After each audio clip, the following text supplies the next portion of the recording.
वक्फ संशोधन बिल 2025 अब संसद के दोनों सदनों लोकसभा और राज्यसभा से पास हो चुका है। इस बिल को लेकर भले ही देश भर में विरोध हुआ हो, लेकिन सरकार के पास संसद में जो बहुमत है उसी की ताकत से यह बिल पास करवा लिया गया है। केंद्र में बीजेपी की नेतृत्व वाली एनडीए सरकार और उसके सभी सहयोगी दल ने इस बिल का खुलकर समर्थन किया है।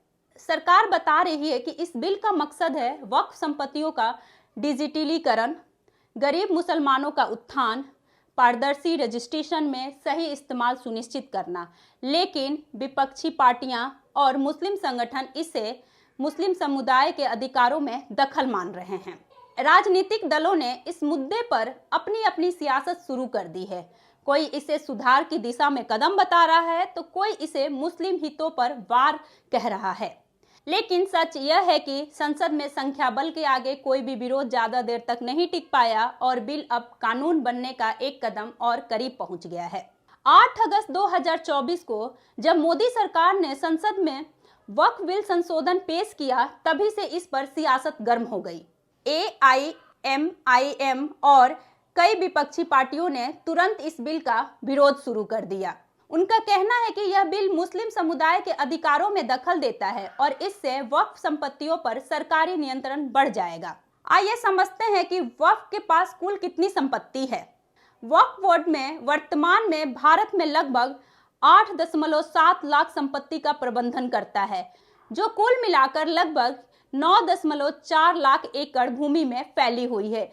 इन संपत्तियों का अगर अनुमान लगाया जाए तो मूल्य लगभग 1.2 लाख करोड़ है। इस आंकड़ों के साथ वक्फ बोर्ड भारतीय रेलवे और सशस्त्र बलों के बाद देश का तीसरा सबसे बड़ा भूमि स्वामी है। समझते हैं वक्फ अधिनियम 1995 और वक्फ संशोधन विधेयक 2025 में क्या अंतर है।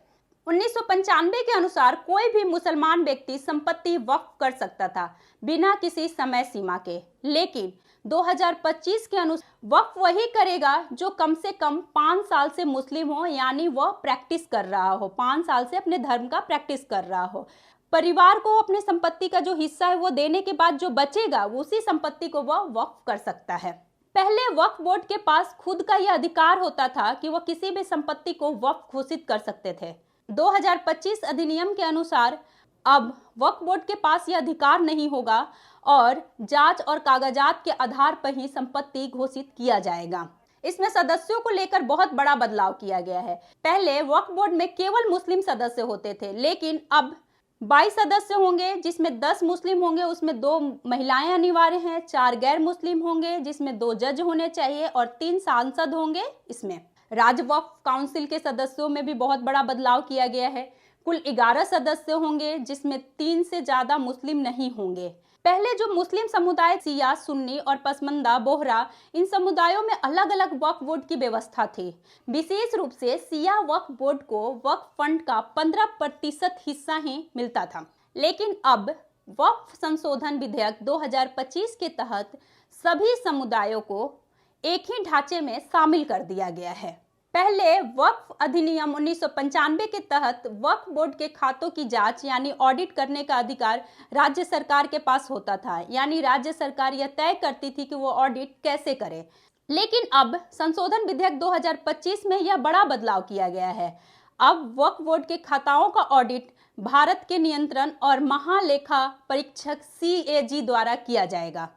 इसका मतलब यह है कि वक्फ बोर्ड के वित्तीय संपत्ति पर और लेन देन पर सीधा अब केंद्र सरकार की निगरानी रहेगी। इस बिल के अनुसार वक्फ अधिनियम लागू होने से पहले जो संपत्ति वक्फ के रूप में दर्ज है वह वक्फ की ही मानी जाएगी, मतलब उसमें कोई छेड़छाड़ नहीं किया जाएगा। जो संपत्ति वक्फ की है वह वक्फ की ही रहेगी जब तक कि उस पर कोई कानूनी विवाद या आपत्ति दर्ज न की गई हो। पहले जब बिल ये पेश किया गया था तो उसमें था कि डिस्ट्रिक्ट मजिस्ट्रेट के पास अधिकार था कि वो उस संपत्ति का जांच करे, लेकिन अब इसमें बदल दिया गया है। जब फाइनल बिल पेश किया गया है तो उसमें है कि DM के जगह पर उनके उच्च अधिकारी इससे जांच करेंगे। उच्च अधिकारी में कौन होगा, आइए समझते हैं। डिविजनल कमिश्नर हो सकते हैं, प्रिंसिपल सेक्रेटरी हो सकते हैं, सेक्रेटरी हो सकते हैं राज्य सरकार के, यानी चीफ सेक्रेटरी हो सकते हैं, ये वरिष्ठ अधिकारी हो सकते हैं।